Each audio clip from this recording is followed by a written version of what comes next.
நான் வந்து குதிரை பேரம் நடத்தினதெல்லாம் சொல்கிறாங்க, இங்கே பேசினாங்க. குதிரை பேரம்லாம் நடத்தல, குதிரை பாய்ச்சலில் போனேன்னு நல்ல சினிமா டைலாக் ஒன்று விட்டார்.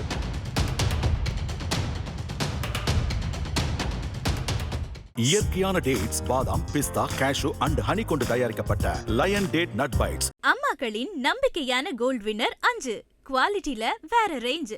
ஐபிசி தமிழ் நேயர்களுக்கு வணக்கம். இன்றைய சிறப்பு நேர்காணலில் நம்மோடு இணைந்திருக்கிறார் மூத்த பத்திரிகையாளர் சத்யாலயா ராமகிருஷ்ணன் அவர்கள். வணக்கம் சார். வணக்கங்க. தமிழக சட்டப்பேரவையில் நம்பிக்கை வாக்கெடுப்பு நடந்து முடிஞ்சிருக்கு. தாவேக்காவுக்கு 144 உறுப்பினர்கள் ஆதரவு கொடுத்துருக்காங்க. எப்படி பார்க்குறீங்க? 144 உறுப்பினர்கள் ஆதரவு கொடுத்துருக்காங்க, அப்படியே தான் பார்க்குறேன். ஆனால் அந்த 144 பேரும் விஜயனுடைய தாவேக்கா கட்சி எம்எல்ஏக்களா? நிச்சயமாக இல்லை. இல்லை. அப்புறம் அதை வேறு எப்படி பார்க்க முடியும்? நம்ம அவர் கூட ரொம்ப சர்க்காஸ்டிக்காக சொன்னார். நான் வந்து குதிரை பேரம் நடத்தினதெல்லாம் சொல்கிறாங்க, இங்கே பேசினாங்க. குதிரை பேரம்லாம் நடத்தல, குதிரை பாய்ச்சலில் போனேன்னு நல்ல சினிமா டைலாக் ஒன்று விட்டார். நானும் 2 நாளாக பார்த்துக்கிட்டே இருக்கேன். ஆனால் உண்மையிலேயே குதிரை பாய்ச்சல் தான். அவர் எந்தெந்த கட்சிக்காரங்க அல்ல ஒரு அதிமுகலேருந்து பிரிஞ்ச கோஷ்டிகள் யாரை பார்க்க போனாலும் அவர் பார்க்க போகிறதுக்கு முன்னாடி 4 கால் பாய்ச்சல், குதிரை பாய்ச்சலில் சோஃபாக்கள் போய் நிற்கிது. அவர் திருமாவளவனை பார்க்க போனாலும் சரி, கம்யூனிஸ்டுகளை பார்க்க போனாலும் சரி, நேற்று அதிமுகவில் பிரிஞ்சு நிற்கிற ஆட்களை பார்க்க போனாலும் சரி, போகிறதுக்கு 1 மணி நேரம் முன்னாடி பெரிய பெரிய சோஃபாக்கள் குதிரை பாய்ச்சலில் போய் நிற்கிது. அந்த சோஃபாக்குள்ளே என்ன இருந்ததுன்னு தெரியல.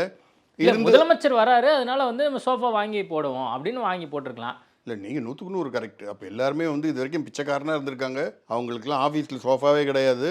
எல்லோரும் தரையில் உட்காந்து திருமாவளவனாக இருக்கட்டும், இல்லை இந்த எஸ்பி வேலுமணியாக இருக்கட்டும், இல்லை சிவி சண்முகமாக இருக்கட்டும், அவங்கெல்லாம் பாவம் தரையில் உட்காந்து தான் அவங்க வேலையெல்லாம் பார்த்துருக்காங்க. சார், ஒரு 2-3 பேர் சேர்ந்து உட்கார்ற மாதிரி இருந்திருக்காதா இருக்கும். இல்லை, அதனால சோஃபா வாங்கி போடுறாங்க. இல்லை, சங்கரனுடைய எண்ணம் ரொம்ப நல்லா இருக்குது. ஆனால் எங்கேயுமே அந்த சோஃபாவில் உட்காந்து பேசின மாதிரியே காட்டல. ஏதோ போகிறாங்க, நிற்கிறாங்க, இந்த பக்கம் 4 சால்வியை போடுறாங்க, அந்த பக்கம் 4 சால்வியை போடுறாங்க, காட்டிட்டு போயிடுறாங்க.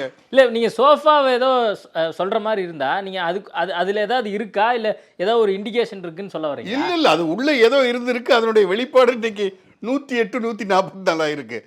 அவ்வளவுதானே தவிர வேற ஒன்றும் இல்லை. நான் சோஃபாவில் இது இருந்து அது இதுன்னு சொல்ல வரல. புதையல் மாதிரி புதையல் மாதிரி நான் சொல்லி முடிச்சிடுறேன். சோஃபா உள்ள 500 ரூபா நோட்டாக இருந்ததா, தங்க கட்டிகளாக இருந்ததா, வெள்ளி கட்டிகளாக இருந்ததா அப்படின்லாம் நான் சொல்ல தயாராக. ஆனால் ஏதோ இருந்திருக்கு. இல்லாமல் இதென்ன மந்திரத்தில் மாங்காவா? 108 சார், எல்லாம் விட்டுருங்க சார். மக்கள் 126 தொகுதி மக்கள் தாவேக்காக எதிராக ஓட்டு போட்டிருக்காங்க சார். 126 எம்எல்ஏக்கள் இந்த தமிழ்நாட்டில் திமுகவை சேர்ந்தவனாக இருக்கட்டும், அதிமுகவை சேர்ந்தவனாக இருக்கட்டும், தாவேக்காவுக்கு எதிராக போட்டிருக்காங்க. 108 தொகுதி மக்கள் அவருக்கு போட்டிருக்காங்க. அவர் அதாவது ஒரு மட்டமான கலாச்சாரத்தை இந்த தமிழ்நாட்டில் இதுவரைக்கும் சுதந்திரத்துக்கு அப்புறம், இந்திய சுதந்திரத்துக்கு அப்புறம் இப்படி ஒரு மட்டமான கலாச்சாரத்தை முன்னெடுத்த ஒரே அரசியல் தலைவர். என்னை அரசியல் தலைவர்னு மக்கள் அங்கீகாரம் கொடுத்துட்டாங்கன்றதுக்காக ஏற்றுக்கிட்டாலும் ஒரு மிகப்பெரிய ஒரு அரசியல் நடிகரை பார்த்ததே கிடையாது சார். நீங்கள் உங்களுக்கு கிடச்சது 108, அதில் நீங்கள் 2 தொகுதியில் நின்று இருக்கீங்க. உங்களால் ஆட்சி அமைக்க முடியாது. 118 இருந்தால் தான் ஆட்சி அமைக்க முடியுன்ற நிலைமையில் நான் மக்களை நம்பினேன். எனக்கு பெரும்பாலான ஆதரவு மக்கள் தரலை. ஆகையால் நான் திரும்ப மக்களை ஃபேஸ் பண்ணி அவங்களுடைய முழு மெஜாரிட்டியோடு நான் ஆட்சி அமைக்கிறேன்னு சொல்லி இருந்தால் அவரை ஏற்றுக்கலாம். இப்போ முழு மெஜாரிட்டி வேணும், அதனால நான் திரும்ப தேர்தல் வைக்கணும் அப்படின்னு அவர் சொல்லணும்னு நீங்கள் எதிர்பார்க்குறீங்களா? இல்லை அதிமுக ஆட்சி, அதாவது ஏற்கனவே எடப்பாடி பழனிசாமி நேற்று சட்டப்பேரவையில் நான் தெளிவாக சொல்லிட்ட பிறகும் குறுக்கு கேள்வியை கேட்கக்கூடாது. மக்கள் 108 தான் கொடுத்துருக்காங்க. அதில் 2 தொகுதி நாமளே நின்ன தொகுதி. அதில் 1 கவிச்சால் 107 தான். எதிர்க்க 126 இருக்குது. இந்த 107 வச்சுக்கிட்டு நம்மளால் 118 காட்ட முடியாது அப்படின்னு தெரிஞ்ச பிறகு நீங்கள் கேட்டால் கோவாவில் நடந்து, அங்கே நடந்து, இங்கே தமிழ்நாட்டில் என்ன நடந்தது? நீங்கள் 4ஆம் தேதி சாயந்தரம் ஆரம்பித்து 10ஆம் தேதி காலையில் பதவி ஏற்கிற வரைக்கும் வீடு வீடாக போய் நின்னீங்க. ராத்திரியும் பகலும் வீடு வீடாக. எந்த வீடு வீடாக அலைஞ்சிங்க? எந்த வீடு வீடாக சார்? இன்னைக்கு கூட உதயநிதி ஸ்டாலின் எதிர்க்கட்சி தலைவர் சர்க்காஸ்டிக்காக சொன்னார். உங்களையே நீங்கள் தூய சக்தின்னு சொன்னீங்க, எதிர்க்க இருக்கிற திமுகவை தீய சக்தின்னு சொன்னீங்க. நீங்கள் அப்படி சொன்ன நீங்கள் இன்றைக்கி துஷ்ட சக்தியாக மாதிரி முதலமைச்சராக இருக்கீங்க. நீங்கள் தீய சக்தி கூட நின்று ஜெயிச்சு 5 பேர் 2 பேர் ஒருத்தர் ஆதரவோடு தான் 118 காமிச்சிங்க. அதுக்கப்புறம் 32 வருஷம் ஆட்சியில் இருந்த ஒரு கட்சியை அழிக்கணுங்கிற எண்ணத்தோடு நீங்கள் அரசியலுக்கு வந்தால் நான் ஆரம்ப காலத்துலன்னு சொல்லிகிட்டு இருக்கேன். அவர் இன்னும் தனியாக வரல சார், அரசியல் சினிமா எடுக்கிறார் சார். அந்த சினிமாவுக்கு முதலாளி யார், எத்தனை கோடி இறக்கியிருக்காங்க, அதிமுகவை அழிக்கிறதுக்காக அவரை கொண்டு வந்திருக்காங்கன்னுலாம் நான் சொன்னேன். அதுலேருந்து இப்போவும் நான் பின்வாங்கலை. ஆனால் அவர் காமிச்சார்ல, நீங்கள் தெரிஞ்சோ தெரியாமலோ எப்படியோ அண்ணன் இப்போ இருக்கிற அதிமுக பொதுச் செயலாளர் தெரிஞ்சு செஞ்சாரா தெரியாமல் செஞ்சாரா, இல்லை இந்த இப்போ இருக்கிற ஒரு கோஷ்டி கானங்கள் ஒரு 25 பேரா 25 பேர் வந்து 25 பேர் இருக்காங்க. அந்த 25 பேருடைய வேண்டுதலா அவங்க கேட்டதால் செஞ்சாரான்னு தெரியாது. லீமா ரோஸ்னு ஒரு மார்டின் லாட்ரி மாஃபியா அவனுடைய ஒய்ஃபை கட்சியில் சேர்த்து எம்எல்ஏ ஆக்கினார் பாருங்க. இன்றைக்கி அதனுடைய விளைவு 25 பேர் வந்து ஆதரவாக ஓட்டு போட்டிருக்காங்க. அவங்க தான் காரணம்னு நினைக்கிறீங்களா? என்ன காரணம்னா கோயம்புத்தூர்லேருந்து ஆப்ரேட் ஆகுது, அவங்க தான் காரணமாக இருக்கணும். ஏன்னா அவங்களுடைய மருமகன் அங்கே மந்திரி, அங்கே ஆலோசகர், அங்கே எல்லாம் அவர் தான். அப்புறம் கட்டுச்சோத்துக்குள்ளே பெருச்சாலியை விட்டாங்க சார், சட்டியே வகிச்சிடுச்சு. இல்லை, அவங்க அண்மையில் கட்சியில் சேர்ந்தாங்க. ஆனால் சிவி சண்முகத்தையோ அல்லது எஸ்பி வேலுமணியோ விஜயபாஸ்கரையோ வந்து அவங்க அப்படி கன்வின்ஸ் பண்ணியிருப்பாங்கன்னு நினைக்கிறீங்களா? இப்போ அவங்களுமே வந்து அந்த கோஆர்டினேஷன் விஷயங்களில் இப்போ சிவி சண்முகம் எஸ்பி வேலுமணி தானே பேட்டி கொடுக்குறாங்க. இல்லை, அதான் நான் என்ன சொல்கிறேன், பணம் பத்தும் செய்யும், பணம் பாதாளம் வரைக்கும் பாயும். சோஃபாவில் போன கட்டுகள் மாதிரி எந்தெந்த சோஃபாவில் எங்கெங்கெல்லாம் கட்டுகள் போச்சோ தெரியாது. தகவல் தெரியாமல் நம்ம அப்படி இருங்க சார். தகவல் நான் என்ன சொன்னாலும் அதுக்கு வந்து நான் தான் பொறுப்பு. ஐபிசி தமிழ் பொறுப்பு இல்லை. சோஃபாக்குள்ளே என்ன போச்சுன்னு நான் இன்றைக்கி இந்த நிமிஷம் வரைக்கும் சொல்லலை. போயிருந்துக்கலாம். இல்லாட்டி சார், நீங்கள் இத்தனை வருஷம் கட்சி சார், 72லேருந்து எம்ஜிஆரால் வளர்க்கப்பட்ட கட்சி சார், ஜெயலலிதா வந்து நிலைநிறுத்தின கட்சி சார். இந்த 10 வருஷமாக வந்து எடப்பாடி பழனிசாமி வந்து அந்த கட்சியை ஸ்டாண்ட் பண்ண வச்சுருக்காரு சார். திடீர்னு நீங்கள் அரசியலில் வந்து அரசியல் இயக்கங்களுக்கு வந்து தோல்வியே வராதா? திமுக தோற்றதே இல்லையா? எம்ஜிஆர் அதிமுக ஆரம்பித்த பிறகு திமுக தொடர் தோல்விகளை சந்தித்தது இல்லை. ஜெயலலிதா கூட மாற்றி மாற்றி சந்தித்தது இல்லை. அது தொடர்ந்து 2011லேருந்து 21 வரைக்கும் 10 வருஷம் எதிர்கட்சியாக இருந்ததில்ல, சஸ்டெயின் பண்ணாங்கல்ல சார். இங்கே இருக்கிறவங்களுக்கு என்ன சார் கெட்டு போச்சு? இன்னும் ஒரு 5 வருஷம் உங்களால் வந்து எதிர்கட்சியாக இருக்க முடியாதா? இருக்க முடியாது. அப்போ இதிலேருந்து என்ன தெரியுதுன்னு சொன்னால், கொஞ்சம் கொஞ்சமாக எம்ஜிஆர் உருவாக்கின கட்சியை அழிக்கணும்னு யார் நினச்சாங்களோ அவங்களுக்கெல்லாம் இவங்க உள்ளேருந்தே துணை போயிருக்காங்க. நான் கேட்குறேன், நாம் கூட எத்தனையோ டிபேட்டில் உங்கள் கூடலாம் பேசியிருக்கேன். நான் சிலது வந்து சரின்னு சொல்லியிருக்கேன், சிலது தப்புன்னு சொல்லியிருக்கேன். என்னையை பொறுத்த வரைக்கும் இவங்க எல்லாருமே சேர்ந்து அதிமுக பொதுச் செயலாளர் இவங்கெல்லாம் சேர்ந்து அவரை கொண்டு வந்தீங்க. எங்களுடைய பொதுச் செயலாளர் எடப்பாடி பழனிசாமி தான் சிவி சண்முகம் இது வரைக்கும் சொல்கிறாரு. இன்னைக்கு வரைக்கும் நேற்று வரைக்கும் சொன்னார், இன்றைக்கி சொன்னார். ரைட் சார், ஓட்டை மாற்றி போட்டீங்க. கட்சி முக்கியம்னு சொன்னால் அவர் சொன்ன விப்புக்கு நீ வந்து கட்டுப்படணும்ல. நான் வந்து தனிப்பட்ட முறையில் இந்த குற்றச்சாட்டு சொல்கிறேன் சார். இவங்க தோத்துட்டாங்க இல்லை ஜெயிச்சிட்டாங்கிறதுக்காக சொல்கிறேன் சார். ஓ பன்னீர்செல்வம், வைத்திலிங்கம், மனோஜ் பாண்டியன், இன்றைக்கி ஸ்பீக்கராக இருக்க ஜேஸ்டி பிரபாகரன், இவங்களையெல்லாம் கொஞ்சம் கொஞ்சமாக வெளியே அனுப்ப வச்சு, அப்புறம் செங்கோட்டையனையும் வெளியே அனுப்ப வச்சு கட்சியை வீக் பண்ணி, என்னைக்கா ஒரு நாள் இந்த கட்சியை நாம் வந்து பிடிக்கலான்னு நினச்சி இவங்க அத்தனை பேரும் பண்ணியிருப்பாங்க போல் இருக்கு. யாரை சொல்கிறீங்க? இந்த நீங்கள் இப்போ சொன்னீங்களே, வரிசையாக பாட்டு பாடினீங்களே, வேலுமணி, தங்கமணி, சிவி சண்முகம், ஏதோ ஒரு ஹிடன் அஜெண்டாவோட அதிமுகக்குள்ளே வேலை பார்த்துருக்காங்க. அதை வந்து எடப்பாடியார் உணராமல் போயிட்டாருன்றது என்னுடைய பர்சனல் எண்ணம். இவங்க பல வருஷமாகவே ஏதோ ஒரு ப்ரீ பிளான்டோ இருந்திருக்காங்க. அப்படி இல்லைன்னு சொன்னால், எலெக்ஷன் முடிஞ்சு வச்சு தோற்று போயிட்டோம், நம்ம ஒரு 47 பேர் இருக்கோம், கூட்டணியாலும் சேர்த்து 53 பேர் ஜெயிச்சிருக்கோம், சட்டசபைக்கு போவோம். நீங்கள் இன்றைக்கி பாருங்கள், திமுக உண்மையிலேயே வந்து அவர் நல்லா பேசினார். அவருடைய பேச்சு எங்கே மெட்டீரியலைஸ் ஆகலைன்னா, யார் உதயநிதியை சொல்கிறேன், இருந்து ஓட்டு போட்டிருக்கணும். ஏன் போடலை? எதுக்கு வெளிநடப்பு? எதுக்கு சார்? நம்ம லயோலா காலேஜ் எல்லாம் ஸ்டூடெண்ட்ஸ், ஓல்டு ஸ்டூடெண்ட்ஸ், அவர் தானே முதலமைச்சராக இருக்கார், இருந்துட்டு போகணுன்னு வெளியே போனீங்களா? இருந்து ஓட்ட போட்டிருக்கணும். உங்கள்கிட்ட இருந்து 59 எம்எல்ஏக்கள் இருக்காங்கல்ல, எதிர்த்து ஓட்டு போட்டிருக்கணும்னு சொல்ல வர்றீங்க? ஆமாம். நீங்கள் பேசின பேச்செல்லாம் எதுக்கு தானே சார் பேசுனீங்க? அதாவது சார், பொலிட்டிக்கல் கேம் சார்.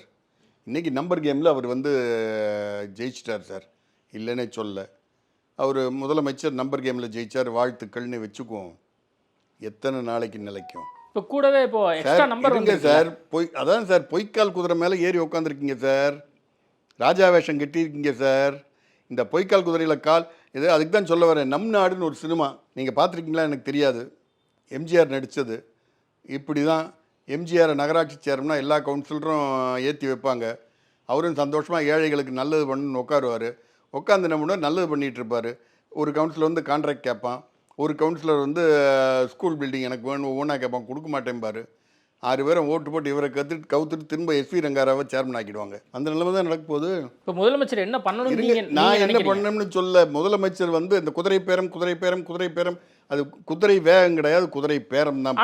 அப்படி சொல்லிட்டு சொல்லி முடிச்சிடுறேன். முதலமைச்சர் ஒன்றும் பண்ண வேணாம். அவர் வந்து அமமுக ஜெயிச்ச ஒரே ஒரு காமராஜ், அந்த காமராஜுக்கு கொடுத்த வாக்குறுதி, எஸ்பி வேலுமணி சிவி சண்முகன் தலைமையில் இருக்காங்கல்ல 25 பேர், அவங்களுக்கு கொடுத்த வாக்குறுதி அதை மட்டும் நிறைவேற்ற சொல்லுங்கள். என்ன வாக்குறுதி அவர் கொடுத்தாரு? இன்னைக்கு எஸ்பி வேலுமணி என்ன சொல்றாரு, எந்த பதவிக்காகவும் நாங்கள் வந்து ஆதரவு நிலைப்பாடெலாம் எடுக்கலை அப்படிங்கிற ஒரு கருத்துமே அவர் பதிவிடுறாருல சட்டப்பேரவையில். இப்போ சங்கர் சொன்னது நான் வந்து முழு மனசை ஏற்றுக்கிறேன். எந்த பதவிக்காகவும் ஆசைப்படலை. 25 பேர் எதுக்காக போனாங்கன்னு மட்டும் சொல்லட்டும்.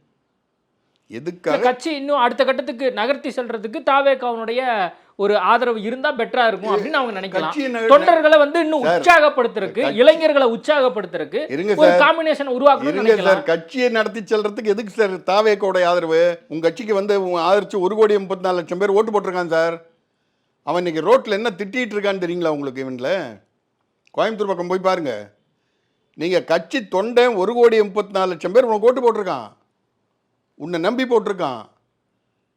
நீ உனக்கு ரெட்டலைக்குன்னு ஓட்டு போட்டான். நீ போனக்கு 25 பேரும் ஏதோ சுயேட்சையாக வந்து அவங்க ஒரு சின்னத்தை வச்சுக்கிட்டு, இப்போ விஜய் வந்து விசில வச்சு ஜெயிச்ச மாதிரிலாம் இவங்க ஜெயிக்கல. இந்த அதிமுகங்கிற கட்சியை வச்சு தான் ஜெயிச்சாங்க.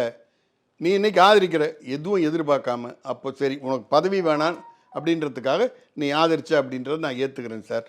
அப்புறம் வேறு எதுக்காக சார் ஆதரிக்கிறீங்க?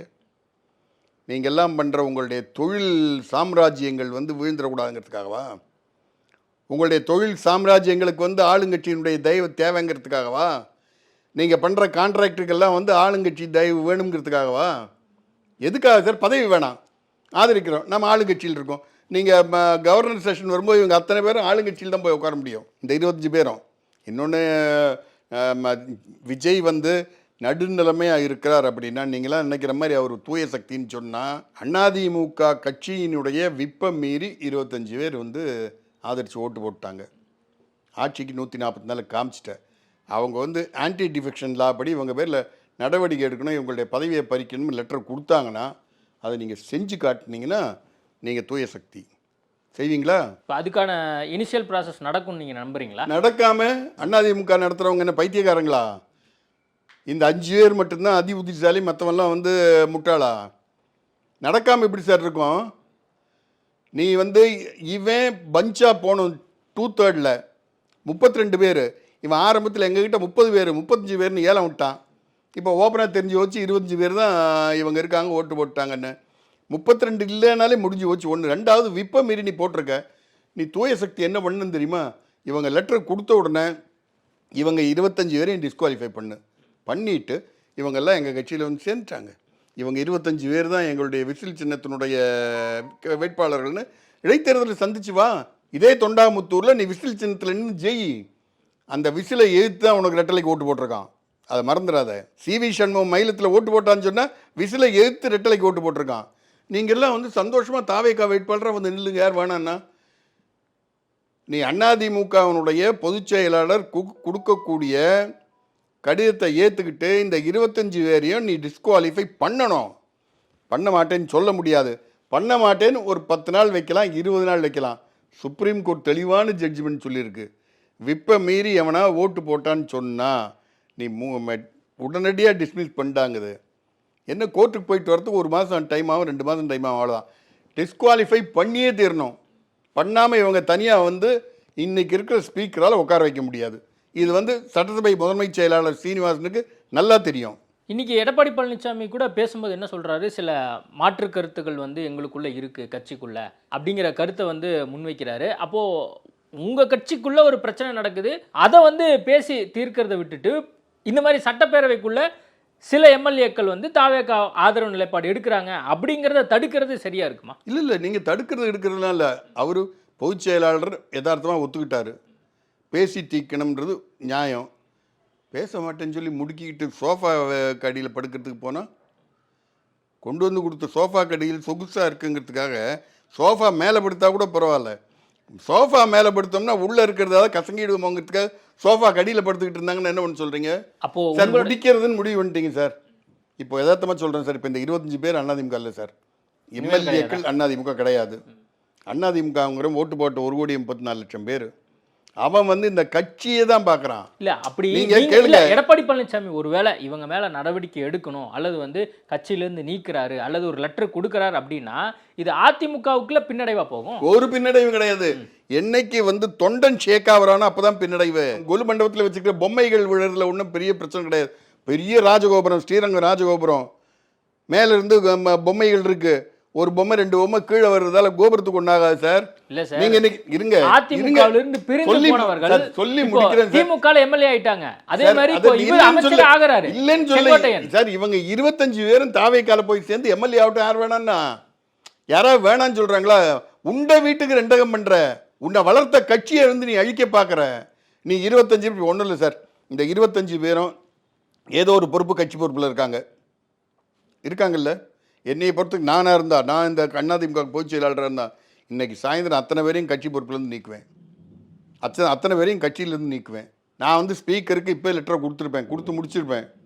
ஆன்டி டிஃபெக்ஷன் பில் எடுறான்னு கையில் எடுத்து அவங்கள வந்து முடிச்சு கட்டுன்னுவேன். அவன் தாவேக்காக்கு போகிறான், எந்த வேக்காக்கோ போகிறான், போய் நின்று ஜெயிக்கிறான். செங்கோட்டை மாதிரி 25 பேரும் ஜெயிக்கட்டும். முகமது பின் துக்ளக் மாதிரி அனைவரும் லாக்கா இல்லாத மந்திரிகள்னு விஜய் சொல்லிட்டோம். யார் வேணான்னா யாரும் அவங்களை தடுக்கிறாங்களா? நீ உள்ளுக்குள்ளே இருந்து வந்து சதி வேலை ஏன் பண்ணுறன்றது தான். அப்போ உங்களையெல்லாம் நம்பி தானே 8-10 வருஷமாக அதிமுக அவர் நடத்தினார். உங்களுக்கெல்லாம் மூஞ்சி இல்லைன்னு சொல்லி தானே எடப்பாடியார் ஃபேஸை காமிச்சு நீங்கள் வந்து போனீங்க. ஊர் முழுக்க எடப்பாடியார் பாடினீங்கல்ல. தோத்த மறுநாள் உங்களுக்கு எல்லாம் கசந்து போச்சா? அப்போ நம்பின வீட்டுக்கு உண்ட வீட்டுக்கு ரெண்டகம் பண்ணுறது உங்களுடைய தொழில், உங்களுடைய பரம்பரை பழக்கம். இப்போ பண்ணியிருக்கீங்க. போகிற இடத்துக்கு எத்தனை நாள் நீங்கள் லாயலாக இருப்பீங்க? எத்தனை நாள் சார் லாயலாக இருப்பீங்க? உங்களுடைய வேலை நடக்கலைன்னா, உங்களுடைய சம்பாத்தியம் குறைஞ்சதுன்னா, உங்களுடைய தொழிலுக்கு பாதிப்புன்னு சொன்னால், நீங்கள் அங்கே போயிருக்கிற 25 பேர் இல்லை சார், 15 பேரில் இதே திமுக அரசாங்கம் போட்ட கேஸ்லாம் பெண்டிங்கில் இருக்குது சார். காமராஜ் பேரில் இருக்குது, விஜயபாஸ்கர் பேரில் இருக்குது, வீரமணி பேரில் இருக்குது. எல்லாம் வந்து director of vigilance and anti கரப்ஷனில் வந்து இருக்குது. அப்புறம் விஜயபாஸ்கர் பேர்லேயும் வீரமணி பேர்லாம் வந்து சார்ஜ் ஷீட்டே போட்டாங்க. கேபிஎன் பிளக ஒப்புக்கு சும்மா எல்லோரும் இருக்குது சார். இவங்க பேரில் இருக்கிற கேஸை வந்து தப்பிச்சுக்கணும்னு பார்க்குறாங்க. இவங்க வந்து தாவைக்கால் சேர்ந்து மந்திரி ஆகணும்னு பார்க்குறாங்க. இப்போ இருக்கிற அதிமுக சார்பில் தேர்ந்தெடுக்கப்பட்ட எம்எல்ஏக்களாக இருந்து இவங்க வந்து மந்திரி ஆக முடியாது, மந்திரி ஆகவும் மாட்டாங்க. விஜய் தூய சக்தின்னு சொன்னால் இவங்களை ராஜினாமா பண்ண சொல்லிட்டு எலெக்ஷனில் நிற்க வச்சு ஜெயிக்க வச்சு அவர் மந்திரி ஆகட்டும். எடப்பாடி பழனிசாமி இனிமேல் என்ன பண்ணணும்னு நினைக்கிறீங்க? எடப்பாடி பழனிசாமி என்ன ஒன்றும் கட்சி அவர் வந்து நடத்திக்கிட்டு இருப்பார். அதிமுகங்கிற ஒரு பெரிய கட்சி சார், அந்த கட்சி அவர் நடத்துவார். இவங்க கிளைம் பண்ண முடியாது. இனிமேல் அதிமுக இவங்க கிளைம் பண்ண முடியாது. இல்லை, முழுக்க இப்போ வந்து இவர் சொல்கிறது தான் எல்லாருமே கேட்கணும் அப்படிங்கிற இடத்துக்கு நகர்ந்தனால தான் இவங்க வந்து இந்த மாதிரி நிலைப்பாட்டெலாம் எடுக்க ஆரம்பிச்சிட்டாங்களோ. இப்போ சிவி சண்முகம் இல்லை பாஜகவோட கூட்டணி இல்லை, நாங்கள் யாரோடையும் கூட்டணி இல்லை. புரியுற மாதிரி கேளுங்க. அது என்ன இவர் சொல்கிற மாதிரி பொதுச் செயலாளர் சொல்கிறது தான் எல்லாருமே கேட்கணும் அப்படிங்கிற இடத்துக்கு நகர்ந்தனால தான் தங்களுடைய ஆலோசனை கேட்க மாட்டேங்கிறாரு, தனிச்சையாக முடிவெடுக்கிறாரு, எந்த ஒரு விஷயத்தையும் கன்சிடர் பண்ண மாட்டேங்கிறாரு. அப்படிங்கிறக்காக தான் அவங்க இந்த மாதிரி நிலைப்பாடு எடுக்கிறாங்களான்னு கேட்குறேன் சார். கட்சி வந்து கட்டுக்கோப்பாக இருக்குன்னு சொன்னால் உங்களுக்கு ஒரே ஒரு கேள்வி கேட்குறேன். இதுக்கு முன்னாடிலாம் ஒன்றும் பண்ணாரு, இப்படி மாறிட்டாங்களே. நீங்கள் கேட்ட கேள்விக்கு பதில் சொல்லவே விட மாட்டேங்கிறீங்களே. திமுகவில் ஸ்டாலின் சொல்கிறது தான் சார் நடக்கணும். மீறி நடப்பாங்களா யாராவது? நீங்கள் நல்ல யோசனை பண்ணி பாருங்கள். அவங்களுக்கு தான் பெரிய தோல்வி. நீங்கள் அதிமுக தோல்விக்கு ஈக்குவலாக விட அதை விட கொஞ்சம் பெரிய தோல்வி அவங்களுக்கு. 200 சீட் ஜெயிப்போம், மக்கள் எங்களை நம்பி இருக்காங்க, நாங்கள் தான் ஆட்சிக்கு வருவோம்லாம் சொன்னாங்கல்ல, தலைமையே தோற்று போச்சு. நீங்கள் அந்த கட்சியினுடைய தலைவரே வந்து குளத்தூரில் தோத்துருக்காரு. அந்த கட்சியினுடைய பொதுச் செயலாளர் காட்பாடியில் தோத்துருக்காரு. இங்கே தலைமை தோக்கலை. 98,000 ஓட்டு வித்தியாசத்தில் அந்த தலைமையினுடைய தொகுதியில் உங்கள் தாவேக்காவனுடைய விசில் அங்கே நிற்கலை. ஏதோ ஒரு டிவி போட்டு நின்று ஆதரிச்சாங்க. 54,000 ஓட்டு வரைக்கும் வாங்கினான். ஆனால் அவரை மீறி போக முடியலல்ல. உங்கள் தலைமை ஜெயிச்சிருக்குல்ல. அந்த தலைமையை காமிச்சு தானே தமிழ்நாடு முழுக்க நீங்கள் வலம் வந்தீங்க. ஆகையால் நீங்கள் அவர் சொன்னதை நாங்கள் கேட்கல, நாங்கள் சொல்கிறத அவர் கேட்கல. நீங்கள் சொன்னதை அவர் கேட்டதை விட்டு தான் இன்றைக்கி இந்த நிலைமை. நீங்கள் எல்லாம் சேர்ந்து அவன் பெரிய ஆள் ஆகிடும், அவன் சரியில்லை, அவன் வந்து துரோகி, இவன் துரோகின்னு சொல்லி ஆளாளை காமிச்சு வெளியே அனுப்புறதுக்கு வரைக்கும் அவரை உபயோகப்படுத்திக்கிட்டீங்க. அவரை ஸ்டிக்கி விக்கெட் ஆக்கி இன்றைக்கி அவரை வந்து கவுத்துடலாம், நாம் வந்து மொத்த கட்சியும் கைப்பற்றலாம் நினச்சி ஒரு பிளான் பண்ணாங்க. என்னை பொறுத்த வரைக்கும் இவங்களுடைய இந்த சில்லுண்டித்தனமான வேலை வந்து எடப்பாடியார்ட்ட ஆகாது. அந்த ஸ்ட்ரக்சர் அவர் காப்பாற்றுவார், அவரை வந்து அந்த ஸ்ட்ரக்சர் காப்பாற்றும். நீங்கள் இப்படியெல்லாம் சொல்கிறீங்க. ஆனால் 25 எம்எல்ஏக்கள் தாவேக்காவுக்கு ஆதரவு, 22 எம்எல்ஏக்கள் எதிர்ப்பு அப்படிங்கிற ஒரு நிலைப்பாடு இருக்குது. அப்படி பார்க்கும்போது எடப்பாடி பழனிசாமிக்கு கம்மியான ஆதரவில் இருக்குது எம்எல்ஏக்கள் மத்தியில். எடப்பாடி பழனிசாமிகிட்ட வந்து எம்எல்ஏக்கள் 22 பேர் தான் இருக்காங்க. ஆனால் அங்கே ஆதரவு கொடுத்து 25 பேர் நாளையிலிருந்து எம்எல்ஏவாக இருக்க மாட்டாங்கல்ல. நாளையிலிருந்து எம்எல்ஏவாக இருக்க மாட்டாங்க சார். 25 எம்எல்ஏ பெருசா, 22 எம்எல்ஏ பெருசா சார்? அது வேற விஷயம். அவங்க எம்எல்ஏ சொல்லிக்கலாம் சார், அதிமுக போச்சாலும் சொல்லிக்கலாம். நான் சொல்ல சார், 22 எம்எல்ஏக்களாக இருப்பாங்க. இந்த 25 பேர் இருக்க முடியாதுல்ல. நீங்கள் இவர் 2017 வந்து நம்பிக்கை வாக்கெடுப்பு நடத்தும் போது 18 பேர் போய் கவர்னர் நான் என்னாச்சு அவங்க கதி? தினகரனை சப்போர்ட் பண்ணி நின்னாங்கல்ல சார், என்னாச்சு சார் அவங்க கதி? அன்னைக்கு எம்எல்ஏ பதவியும் போச்சு, இன்னைக்கு வரைக்கும் அவங்க ரோட்டில் தான் நிற்கிறாங்க. நீங்கள் அதே நிலைமை தான் இந்த 25 பேருக்கும் வருமே தவிர, இப்போ இருக்கிற முதலமைச்சர் இவங்க 25 பேர் ஓட்டு போட்டாங்க, 25 பேரையும் ராஜினாமா பண்ண சொல்லுங்கள், இல்லாட்டி டிஸ்குவாலிஃபை பண்ணுங்கள். அதுக்கப்புறம் அவங்கள நிற்க வச்சு ஜெயிக்க வச்சு அவங்கள நீங்கள் மந்திரி ஆக்க வேணான்னு சொல்ல. அதை செய்யாமல் நீங்கள் சபாநாயகரை வச்சுக்கிட்டு ஏதாவது ஆட்டம் காமிச்சு அதிமுக 1 அதிமுக 2லாம் போனீங்கன்னா அவங்களுக்கு நீங்கள் ஏதாவது செஞ்சு கொடுக்கலன்னா உங்களை ஒரே நாளில் கவுத்துருவானுங்க.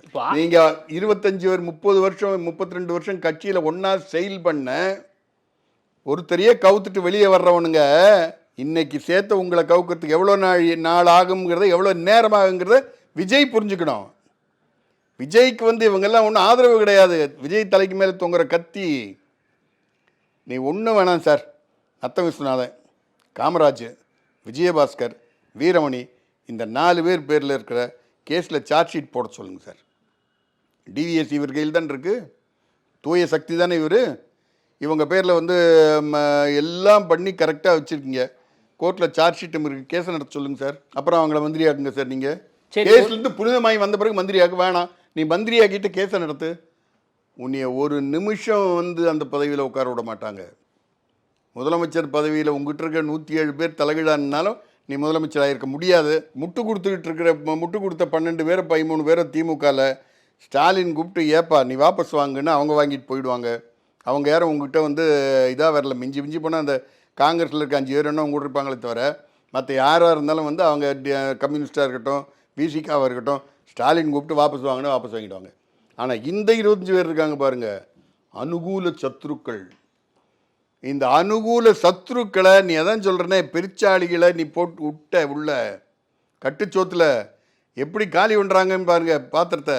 சாதாரண நாட்களாக இவனுங்க விஜய்க்கும் விஜய் பின்னாடி சார், செங்கோட்டையன் ஒரு ஆளை தவிர சார், விஜய்க்கும் விஜய் பின்னாடி இருக்கிறவங்களுக்கும் அரசியல் பூசு சார், அரசியல் பூசு. ஜெயஸ்ரீ பிரபாகர்னு ஒரு ஆள், அவர் 2 தடவை எம்எல்ஏ வந்திருக்கார், எல்லாம் பூசு. இவன்கெல்லாம் பழம்பிரிச்சாளிகள், சாதாரண ஆட்கள் கிடையாது. இன்றைக்கி ஏதோ அவங்க நீ போய் பார்த்த அவங்க வீட்டுக்கு 2 சோஃபா போச்சு, இன்றைக்கி உனக்கு ஓட்டு போட்டாங்கிறதுலாம் வேறு. இதே ஓட்டால் விஜயை வந்து இவங்க இறக்கலைன்னு சொன்னால் பாருங்கள் சார், அன்றைக்கி நம்ம இதே ஒரு டிபேட் வைப்போம். இப்போ செங்கோட்டையினால தான் இந்த விஷயமே நடக்குது அப்படின்னு நீங்கள் நினைக்கிறீங்களா? நான் தான் ஓப்பனாக சொல்லிட்டேன்ல, லீமா ரோஸ் பண்ணுதுன்னு. அப்புறம் செங்கோட்டையனை போய் இதில் இழுத்துக்கிட்டு லீமா ரோஸ் பண்ணுதுன்னு ஆரம்பத்திலே சொல்லிட்டேன் சார். செங்கோட்டையன் எதுக்கு இழுக்கிறீங்க? அந்த ஆள் போனார், எங்கேயோ போனார், விசில் அடித்தார், ஜெயிச்சார், இப்போ மந்திரி ஆகிட்டார், அவைமனூர் ஆகிட்டார், அவர் எதுக்கு இழுக்கிறீங்க? சரி, இப்போது அடுத்த கட்டமாக இப்போது அதிமுகவில் என்ன நடக்கும் அப்படின்னு சொல்லி தொண்டர்கள் நிறைய பேர் யோசிச்சுட்டு இருக்காங்கல்ல. ஏன்னா இப்போ நீங்கள் சொன்ன மாதிரி 1,34,00,000 மக்கள் வந்து ரெட்டலைக்கு வாக்களிச்சிருக்காங்க. அவங்களுடைய உணர்வும் அவங்களுடைய எண்ணமும் இப்போ வந்து அதிமுக பொதுச்செயலாளர்கிட்ட நிறைய விஷயங்கள் சொல்லணும் அப்படின்னு நிறைய விஷயங்கள் தோணும். நீங்கள் எப்படி இதை பார்க்குறீங்க? இந்த பேட்டி முடித்த கையோட நம்ம டீம் நேராக வந்து க்ரீன்வேஸ் ரோடுக்கு போகுது. செவந்தி இல்லம்னு ஒன்று இருக்குது. அங்கே மட்டும் போய் ஒரு ஷாட்டை எடுத்துகிட்டு உங்கள் ஆஃபீஸில் போய் இந்த பேட்டியோடு போடுங்க. நேத்தியிலேருந்து அங்கே வந்து ஆயிரக்கணக்கான மக்கள் நின்றுட்டுருக்கான் சார். இவன் வீட்டில் வந்து சிவி சண்முகத்தினுடைய ஆஃபீஸில் இவங்க 25 பேர் தான். அந்த விழுப்புரம் மாவட்டத்தை சேர்ந்தவன் முழுக்க அங்கே தான் நிற்கிறான். கோவை மாவட்டத்தை சேர்ந்தவன் முழுக்க அங்கே தான் நிற்கிறான். அத்தனை பேர் அங்கே தான் நிற்கிறான். இப்போ போய் பாருங்கள், அங்கே தான் நிற்கிறான். கட்சியை காப்பாற்றுங்க, இந்த 25 பேரை கட்சியை விட்டு எடுங்கன்னு சொல்லிகிட்டு இருக்கான். கட்சியை காப்பாற்றுங்க, இந்த 25 பேர். நீங்கள் இனிமேல் வந்து சாமபேத தான தண்டம்லாம் இல்லை, எடுத்தோன்ன தண்டம் தான். என்னையை பொறுத்த வரைக்கும் இன்றைக்கி சாயந்தரத்துக்குள்ளே 25 பேரையும் கட்சியை விட்டு நீக்குவார் பதவியோட. அது நடந்தால் தான் இந்த கட்சியை காப்பாற்ற முடியும். சும்மா இவங்க வந்து சட்டசபையில் அது சொன்னாங்க இது சொன்னாங்க, ஓட்டு தூக்கு, மீதிலாம் அப்புறம் பார்த்துக்கலாம். இவங்களால் ஒன்றும் உனக்கு ஆக போகிறதில்ல. என்ன ஆக போகுது? தானாக ஒருத்தன் தூக்கு போட்டு சாவறேங்கிற அவனை தூக்கி நம்ம கட்டி தொங்க விட முடியுமா என்ன? அவனாக கட்டி சாவ போகிறான். 25 பேர் போயாச்சு, போயிட்டு போகிறாங்க. இருக்கிற கட்சியை வந்து ஸ்ட்ரக்சரை காப்பாற்றணும். அதுக்கு என்னன்னு பார்க்கணும். இனிமே என்னை பொறுத்த வரைக்கும் தனிப்பட்ட முறையில் இந்த பேட்டி மூலமாக சொல்லணும்னு சொன்னால், எடப்பாடியார் சுய பரிசோதனை பண்ணிக்கணும். யாரை நம்பணும், யாரை நம்பக்கூடாது, எது கட்டுச்சோத்து பெருச்சாளி, எது சுயநலவாதி, எது சுகபோகவாதி, எவன் வந்து இந்த கட்சியை பயன்படுத்தி நம்மளை நிலைநிறுத்திக்க பார்க்குறான், எவன் ஒருத்தன் அவனுடைய சுயநலத்துக்காக கட்சியை அழிக்க பார்க்குறான், அப்படிங்கிறதெல்லாம் நல்லா சார். எப்பொருள் யார் யார் வாய் கேட்பினும் அப்பொருள் மெய்ப்பொருள் காண்பது அறிவு.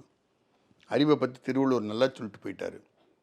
நீங்கள் யாரை வேணாலும் கேளுங்க, யார் சொல்கிறத வேணாலும் கேளுங்க, யார் அல்ல இப்போ சங்கர் சொல்கிறாரா சத்யாலயா சொல்கிறாரான்னு பார்க்காதீங்க, என்ன சொல்கிறாருன்னு பாருங்கள். அது உங்களுக்கு ஏற்புடையதாக இருந்தால், உங்களை பாதிக்காதுன்னு சொன்னால் அதை எடுத்து செயல்படுத்துங்க. சும்மா வந்து இவங்கெல்லாம் இந்த 25 மூதேவிகளும், இந்த மூதேவின்னு சொல்கிற வார்த்தை தப்பு இல்லை, ஸ்ரீதேவி மூதேவிங்கிறது வந்து இத்தனை நாள் வந்து ஐயா சாமின்னு உங்கள்கிட்ட கும்பிடு போட்டுக்கிட்டு இருந்தவங்க. அவங்க கும்பிடு போடும்போது எதுக்கு போடுறான், பின்னாடி வந்து கையில் கத்தி வச்சுருக்கானன்றதை சிந்திக்காமல் விட்டோம். என்னென்னைக்கு இவங்க நம்ம கூட இருப்பாங்கன்னு நினச்சி இருந்துட்டார். அது வந்து மிகப்பெரிய தப்பு. இன்றைக்கி உணர்ந்துட்டோம். இனிமேல் ஒன்றும் கெட்டு போகல. அதிமுகங்கிற கட்சிக்கு பொதுச் செயலாளர் அவர் தான். என்டையர் ரேங்க் அண்ட் ஃபைல் வந்து அவர் பின்னாடி தான் இருக்க போகுது. நீங்கள் விழுப்புரம் பக்கமோ திண்டிவனம் பக்கமோ போனால் என்ன வரவேற்பு அங்கே கிடைக்கிதுங்கிறத போய் பார்க்கட்டும். அவர் தொண்டாமுத்தூர் போட்டோம், பல பேர் இருக்காங்க போகிறவங்கெல்லாம். அங்கே கட்சிக்காரன் அவங்கள எப்படி இனிமேல் அவங்க கட்சிக்காரன் அவங்க வீட்டுக்கு போக மாட்டான் சார். அவங்க கூட வியாபாரம் பண்ணுறவன் போவான், அவங்க தொழிலில் கூட்டாளி போவான். உண்மையான கட்சிக்காரன் அவங்க பின்னாடி போக மாட்டான். ஓகே சார், நிறைய விஷயங்கள் குறித்து நம்ம பேசியிருக்கோம். பொறுத்திருந்து பார்ப்போம் அதிமுகவுக்குள்ளே என்ன நடக்க போகுது, தொண்டர்கள் என்ன மனநிலையில் இருக்காங்கிறது வரக்கூடிய நாட்கள் இன்னும் கிளியராக தெரியும். நேர்காணல் கொடுத்ததுக்கு மிக்க நன்றி. ரொம்ப நன்றிங்க. இயற்கையான டேட்ஸ், பாதாம், பிஸ்தா, கேஷு அண்ட் ஹனி கொண்டு தயாரிக்கப்பட்ட லயன் டேட் நட் பைட்ஸ். அம்மாக்களின் நம்பிக்கையான கோல்ட் வின்னர் 5 குவாலிட்டில வேற ரேஞ்ச்.